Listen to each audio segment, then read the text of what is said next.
Hello guys, আশা করি তোমরা সব ভালোই আছো। কিন্তু আমি ভালো নেই। সকাল থেকে আমার জ্বর, তাই বিছানা থেকে উঠতে পারিনি যে ভিডিও বানাবো।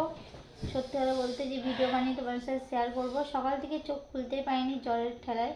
যতবার উঠেছি ততবার বমি হয়েছে। সত্যি বলতে খুব বমি হয়েছে। কেন হয়েছে আমি ফট করে নিজে বুঝতে পারিনি যে আমার বমিটা কেন হচ্ছে। আর জ্বর এসেছে প্রচণ্ড পরিমাণে। আর ঠান্ডাকালে জ্বর আসলে প্রচুর কষ্ট হয়।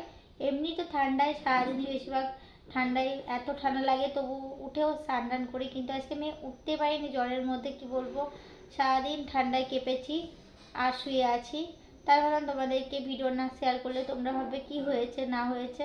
তো আমার শরীর খুবই খারাপ গাইস। তোমরা সবাই প্রে করো ঠাকুরের কাছে যেন আমি শরীর সুস্থ হয়ে আবার তোমার সাথে ভিডিও শেয়ার করতে পারি। তোমরা জানো তোমার সাথে ভিডিও আমি প্রতিদিনই শেয়ার করি। যাই হোক, আমার যাই হয়ে যাক, আমি আমার ভিডিও কিন্তু তোমার সাথে শেয়ার করি। আর সবসময়ের জন্য আমি চাই আমার সাথে তোমরা সবসময় কথা বলো। তোমাদের কাছে আমার একটা রিকোয়েস্ট, আমার লাইভ ভিডিওটা যেন অন হয়ে যায়।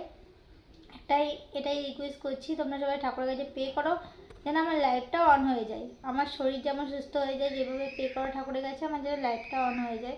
আর কিছু চাই না তোমাদের কাছে বেশি কিছু। তো জ্বরের মধ্যে আমি এইটুকুই বললাম।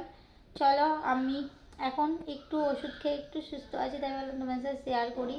আর ঠান্ডাকালে জ্বর আসলে প্রচুর কষ্ট হয় গাইস, কি বলবো, প্রচণ্ড পরিমাণে কষ্ট হয়। চলো, ভিডিওটা তোমাদের কেমন লাগলো, ভালো লাগলে কিন্তু লাইক কমেন্ট শেয়ার করো। চলো, bye bye, friend, love you, by.